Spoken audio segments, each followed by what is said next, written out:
জাপানের বিপক্ষে মাঠে নামবে ব্রাজিল। আগের সময় পরিবর্তন হয়েছে, নতুন সময়সূচি যুক্ত হয়েছে, চলেন দেখে আসি।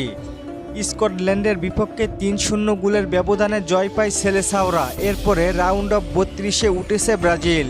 বিশ্বকাপের স্ট্রাকচার অনুযায়ী সি গ্রুপে যে প্রথম হতে পারবে সেই দল এফ গ্রুপে ২ নম্বর দলের সাথে ম্যাচ খেলবে।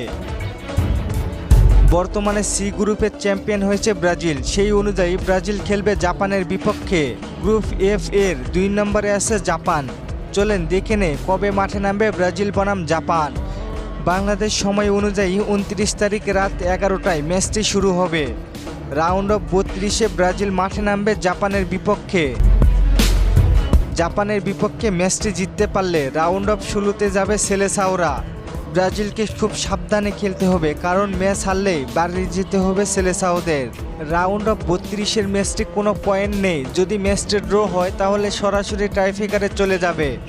যেহেতু নকআউটের ম্যাচ, তাই টাইব্রেকারে যাবার সম্ভাবনা অনেক আছে। টাইব্রেকারে এমনি থেকে অনেক দুর্বল ব্রাজিল, তাই এখন থেকে টাইব্রেকারের জন্য প্রস্তুত থাকতে হবে সেলেসাওদের। ব্রাজিল বনাম জাপান ম্যাচটি জিততে পারবে সেলেসাওরা। জাপানের সাথে ব্রাজিলের কিছু হিসাব নিকাশ বাকি আছে। জাপানের সাথে ব্রাজিলের সর্বশেষ ম্যাচে ৩-২ গোলে ব্যবধানে জিতে যায় জাপান। তবে সেইগুলো ভুলে গেছি আমরা, আরও শক্তিশালীভাবে ফিরে এসেছি বিশ্বকাপের মঞ্চে। ব্রাজিল যদি বিশ্বকাপে কিছু অঘটন ঘটিয়ে দেয় তাহলে আমি মোটেও অবাক হব না। জাপান দেখবে ব্রাজিলের ভয়ঙ্কর আসল রূপ। তবে সত্যিই আমি ভিনিসিয়াসকে দেখেও অবাক হচ্ছি, কারণ ব্রাজিল দলে এমন পারফরমেন্স সত্যিই অবাক করার মতো।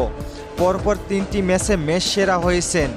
আমি আবার বলছি, জাপানের সাথে ম্যাচটি হবে ২৯ তারিখ রাত ১১টায়। চলেন আপনাদের কমেন্টগুলো দেখে আসি।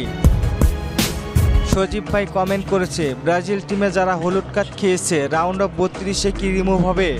না ভাই, ফাইনাল ছাড়া রিমুভ হওয়া সম্ভব না। জুনায়েদ ভাই কমেন্ট করেছেন, নেইমার কি জাপানের ম্যাচে থাকবে?